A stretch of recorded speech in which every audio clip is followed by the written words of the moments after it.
Anne, please. Thank you. Yes, I'm Anne Klein. I live in South Africa, in Johannesburg, and I'm an attorney by profession. I've been in the family office industry for many years, which is a bit of an exception if we look at Africa. But I've got a real passion for generational wealth, and was just very fortunate to get involved with family offices. So my company was founded 18 months ago, and that's how I met Sandrine as well. And we focus on creating networks and links for other family offices globally. But we're also very passionate about training people and upskilling people to make sure that the families and the advisors are all on the same page, and that we get more families to stay generational. And I've got a real passion for these types of topics. Thank you for the opportunity. Thank you. I just wanted to speak to you a little bit about ESG and legacy planning, which, is the language for humanity. We sometimes forget when it comes to wealth. Wealth is not only about the numbers, it's about health, it's about education, it's about values, and ultimately it's about the impact that we have on humanity. It's actually living your legacy is much more powerful than simply leaving a legacy. And I think the measurement becomes important. Furthermore, what I've seen in our space specifically, some topics are difficult for people to discuss, so they would rather ignore it.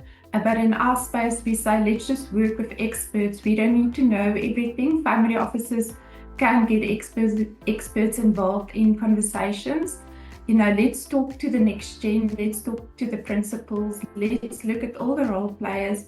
And we, Kat and I spoke about the gatekeepers, and I added something called the gate crashers, because sometimes the gatekeepers, could be on the wrong side of the gate, and they could actually block opportunities that families should be looking at. So one of the things that we're very passionate about is to empower families to be able to look at what they wish to achieve and to be able to have conversations.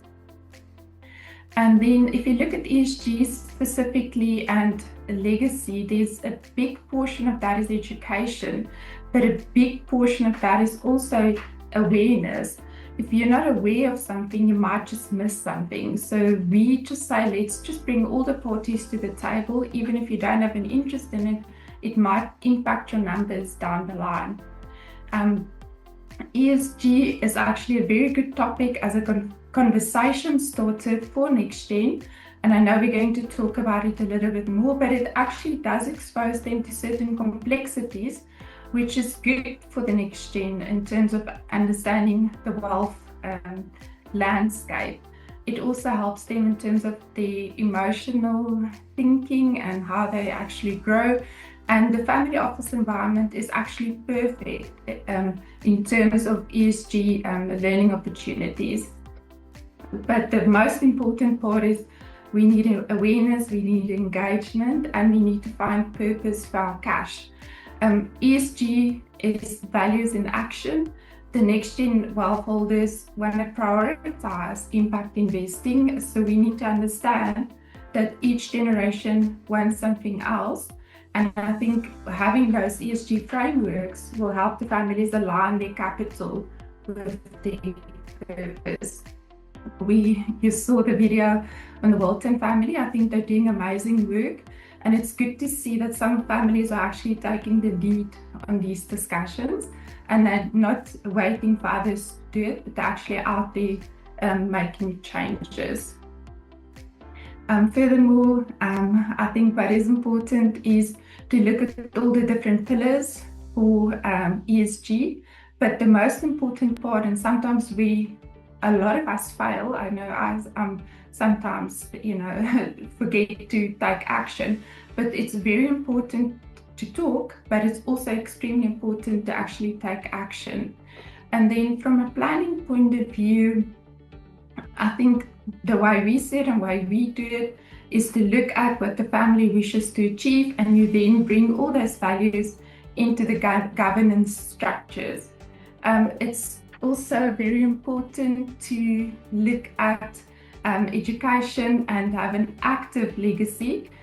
We learn a lot from the younger generation as well. So when we work with families, we don't just learn from, people tend to think you learn from an older person, but we actually gain a lot of insights when we work with the younger generation.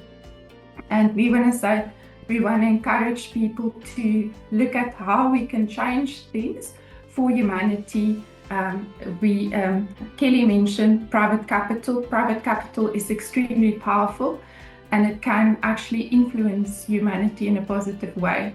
So what can family offices do? I think if we have a very nice script for family office in terms of their ESG policy, how they wish to implement it, who are the responsible parties, how do you bring the younger generation in to make those changes?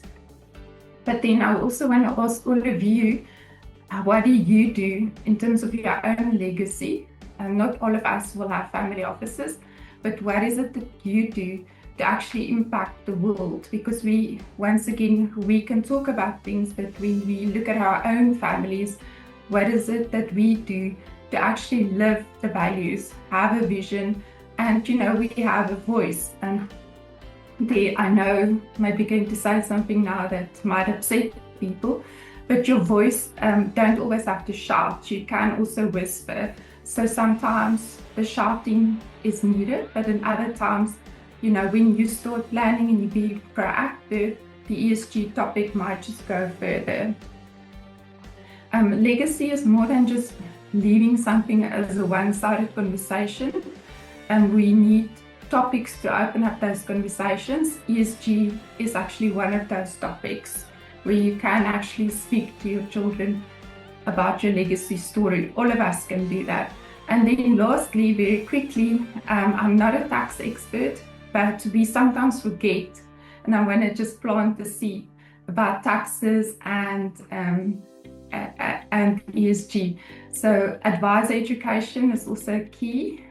We should not forget the advisors, and we should bring everybody with us on this ESG journey. And that's it from my side. Thank you.